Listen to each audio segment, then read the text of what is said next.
Une voiture roulant à vive allure s'arrête lorsqu'un pneu se brise, forçant un groupe d'amis à se répandre sur la route déserte. Le groupe évalue rapidement les dégâts et, alors que tout le monde semble aller bien, Jeff remarque que Rod, l'une des filles, semble hébétée après s'être cogné la tête. Inquiète, mais essayant de détendre l'atmosphère, Sarah sort son téléphone pour prendre un selfie afin de renforcer leur lien. Jeff, Todd et Eric se retroussent les manches pour remplacer le pneu, tandis que Sarah télécharge la photo sur les réseaux sociaux, tout en discutant tranquillement avec son frère. Mais les choses prennent une tournure étrange lorsque Sarah perd son signal.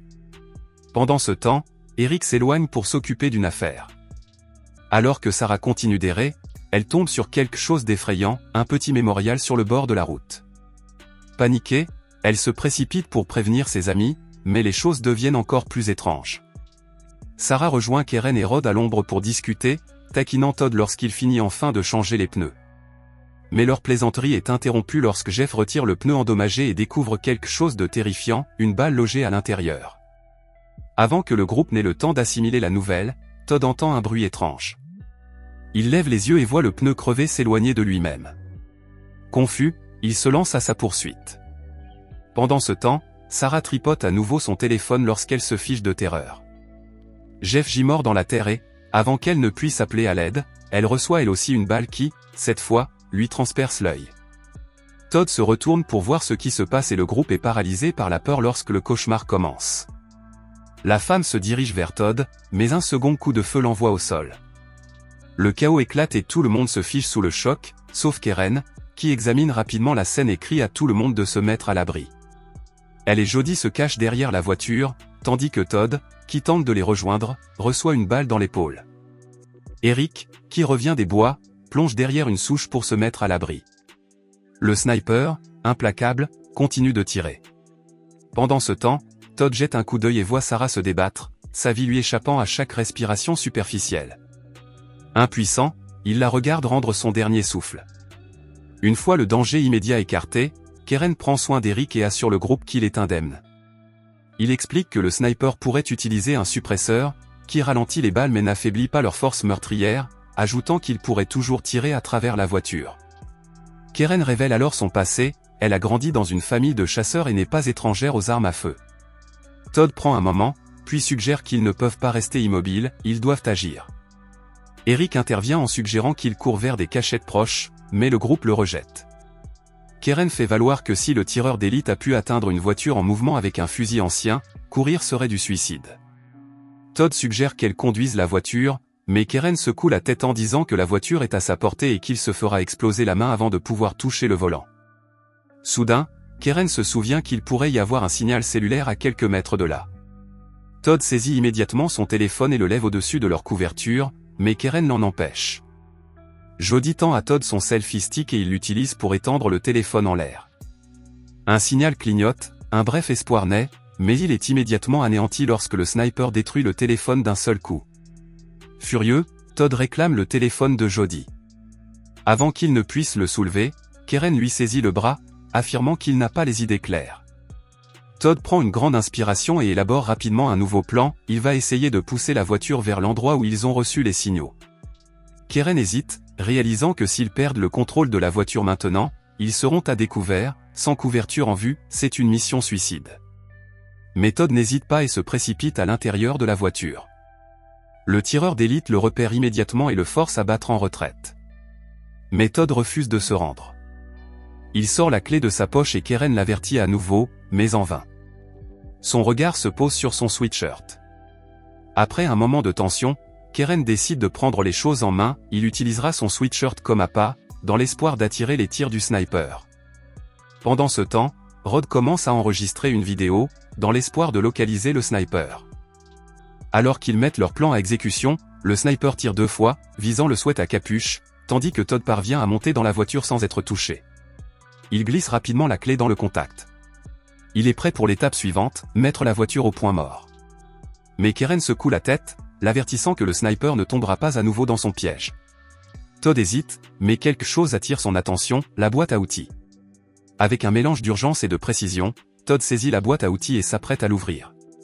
Au moment où il s'apprête à le faire, la voix d'Eric se fait entendre, jetant le doute sur leur plan. Keren n'est pas convaincu que leur plan fonctionnera, mais Todd la convainc, déplacer la voiture de quelques mètres pourrait être leur seule chance. Keren acquiesce à contre-cœur. Todd met la voiture au point mort, mais le sniper tire à nouveau et l'atteint. Keren et Rod s'efforcent de maintenir la voiture en place, mais c'est une bataille perdue d'avance. Malgré leurs efforts, Rod reste exposé alors que Todd et Keren se démènent pour l'atteindre. La peur s'empare de la poitrine de Rod, mais le sniper ne tire pas. Keren se rend compte que le sniper est en train de recharger et crie. Mais alors qu'il se met à l'abri, Eric tente désespérément de s'échapper, mais il est touché. Le sniper semble jouer avec lui, regardant Eric se débattre. Keren, qui réfléchit rapidement, le guide en lui disant d'attacher sa jambe pour arrêter le saignement. Keren fait de son mieux pour maintenir Eric éveillé, mais finit par s'évanouir. Il vérifie la blessure de Todd, chauffe le marteau et l'utilise pour lier la plaie malgré la douleur. Cela l'apaise, soulageant sa souffrance. Au bout d'un moment, Todd remarque une bouteille d'eau. Keren utilise le marteau pour la récupérer dans la voiture et ils boivent tous une gorgée, ressentant un moment de soulagement. Eric se réveille et Keren lui jette la bouteille, lui laissant le reste. Au moment où il tente de boire, le sniper lui tire une balle dans la main, l'empêchant de boire. Pendant ce temps, on peut voir le tireur d'élite siroter tranquillement son eau et manger, alors qu'il vise à nouveau. Plus tard, Todd remarque des corbeaux qui se régalent du corps de Sarah et les chassent. Keren, toujours en deuil, regarde leur dernier selfie de groupe. Todd se lève, s'approche du corps de Sarah et l'embrasse doucement, pleurant sa perte. Rod et Keren se demandent pourquoi le sniper ne l'a pas abattu. Alors que Todd est allongé à côté de Sarah, Eric se réveille à nouveau et remarque un mouvement à proximité. Keren et Rod le voient également et attirent l'attention d'Eric sur ce mouvement. S'attendant à recevoir de l'aide, ils sont choqués lorsque le mouvement s'avère être un loup, ce qui les laisse stupéfaits. Le loup s'approche d'Eric, plongeant ses amis dans la panique. Désespéré, Todd élabore un plan risqué et provoque le sniper, mais il aperçoit alors une voiture au loin. Dans l'espoir d'obtenir de l'aide, Todd tente de faire signe à la voiture et de prévenir Keren et Rod, mais le sniper le fait reculer, faisant fuir le loup. Vaincu, Todd s'assoit à côté de Sarah, mais le sniper le tue sans pitié. Keren et Rod aperçoivent la voiture qui approche, transportant une famille composée d'une mère, d'un père et d'une petite fille. La mère remarque les corps sur la route et commence à avertir son mari, mais un tir du sniper la blesse à la main. Le chaos s'installe dans la voiture et un accident dévastateur se produit.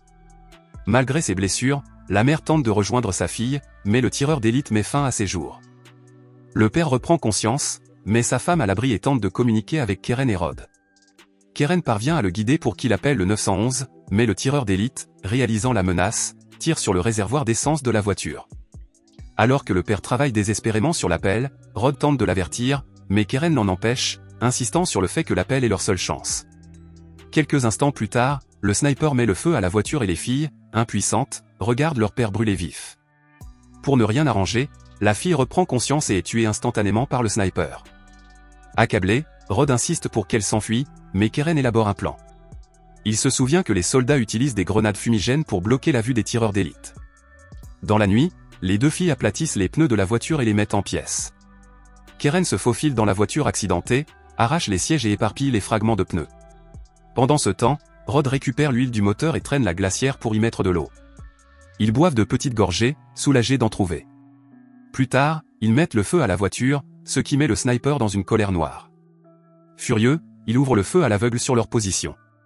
Keren se rend compte que les balles du sniper traversent les murs et dit à Rod de se cacher derrière le moteur. Les deux hommes discutent de leur sécurité et Rod fait promettre à Keren qu'ils partiront ensemble, quoi qu'il arrive.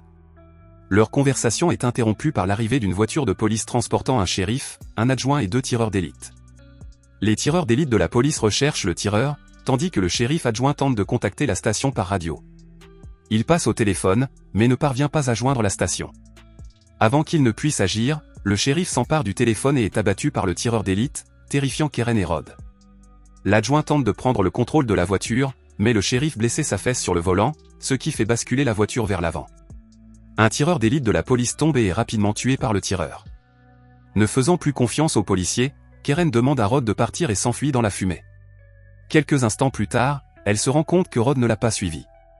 Keren essaie de continuer à courir, mais elle est touchée et s'effondre. Pendant ce temps, Rod court vers la voiture de police arrêtée. L'adjoint sort le shérif et examine Rod, confirmant qu'elle est indemne. Déterminé, il utilise un fusil à lunettes pour repérer le tireur, mais manque sa cible. Le sniper, toujours précis, tue l'autre tireur de la police. Rod supplie l'adjoint de partir, mais celui-ci tire imprudemment un autre coup de feu et est abattu. Désespéré, Rod saute dans sa voiture et se dirige vers le tireur d'élite. Bien que touchée à l'épaule, elle s'écrase contre l'arbre où elle se cache. L'impact laisse le sniper à l'envers, mais il parvient à se libérer. Rod saisit son armée, alors qu'il s'approche pour l'achever, elle lui tire dessus à 4 reprises, l'envoyant au sol. Lorsque l'arme s'enraye alors qu'elle tente de l'achever, Rod s'en sert comme d'un gourdin et lui fracasse la tête. Dans un moment glaçant, Rod remarque les marques de comptage gravées sur l'arme, comptant les victimes du sniper. Elle lui assène un dernier coup décisif à la tête, mais l'arme se décharge et la frappe à la gorge. Rod s'effondre, riant et pleurant, tandis que l'histoire se termine.